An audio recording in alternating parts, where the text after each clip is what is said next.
नमस्कार बंधुरा NS kitchen आपनादेर आबार एकबार स्वागत। आशा करी आपनारा सबाई खूब भालो आछेन। प्रतिबारेर मतो आबारो फिरे एसेछि नतुन रेसिपि निये और आजके निये चले एसेछि लोटे माछेर झुरी।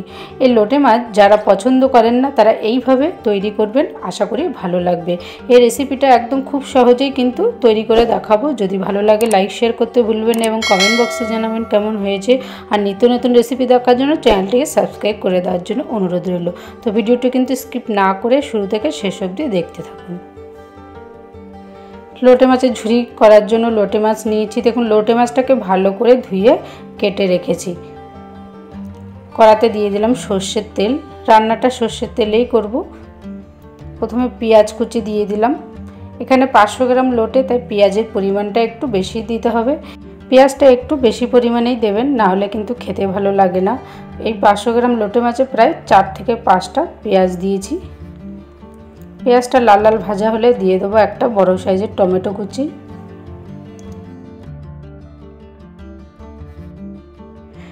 অ্যাড করব রসুন আর কাঁচা লঙ্কা বাটা, খুব সামান্য পরিমাণে আদা বাটা। লোটে মাছের ঝুরিতে কিন্তু রসুনের পরিমাণটা অবশ্যই বেশি দেবেন, না হলে কিন্তু খেতে ভালো লাগে না। তাই রসুনটা কিন্তু একটু বেশি দেবেন।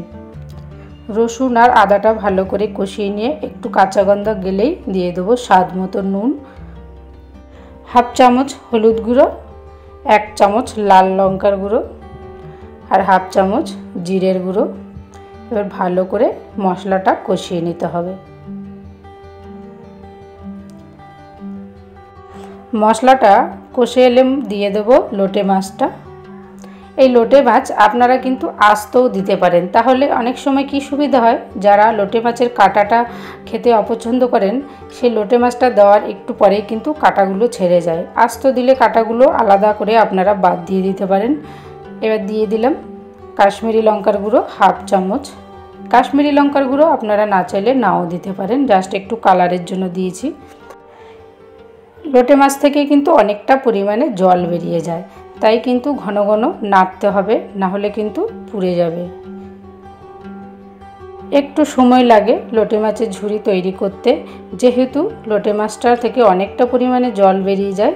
একটু শুকনো না করলে কিন্তু ভালো লাগে না। আস্তে আস্তে কিন্তু গ্যাসের আঁচ কমিয়ে বা বাড়িয়ে একটু একটু করে কিন্তু পুরোপুরি শুকনো করে ফেলতে হয়। একদম হাই ফ্লেমে করতে গেলে কিন্তু কড়াতে লেগেও যায়, পুড়েও যাওয়ার সম্ভাবনা থাকে। তাই একটু হাতে সময় নিয়ে আস্তে আস্তে নাড়াচাড়া করবেন, দেখবেন আর একদমই পুড়ে যাবে না। একদম ভালোভাবে শুকনো হয়ে গেছে, তৈরি হয়ে গেছে। এবার আমি নামিয়ে নেব। আপনারা চাইলে এখানে কিন্তু একটু ধনেপাতা কুচিও দিতে পারেন। এবার একটা পাত্রে নামিয়ে নিলাম। এই লোটে মাছের ঝুরি এইভাবে করলে গরম ভাত কিন্তু এক থালা নিমেষে শেষ হয়ে যায়। যারা লোটে মাছ পছন্দ করেন না তারা এইভাবে লোটে মাছের ঝুরি তৈরি করবেন, আশা করি আপনাদের ভালো লাগবে। আর যদি ভালো লেগে থাকে লাইক শেয়ার করতে ভুলবেন না এবং কমেন্ট বক্সে জানাবেন কেমন হয়েছে। আর নিত্য নতুন রেসিপি দেখার জন্য চ্যানেলটিকে অবশ্যই সাবস্ক্রাইব করে দেওয়ার জন্য অনুরোধ রইল। সুস্থ থাকবেন, ভালো থাকবেন। আবারও দেখা হবে নেক্সট রেসিপি নিয়ে। প্লিজ আপনারা অবশ্যই পাশে থাকবেন। ধন্যবাদ।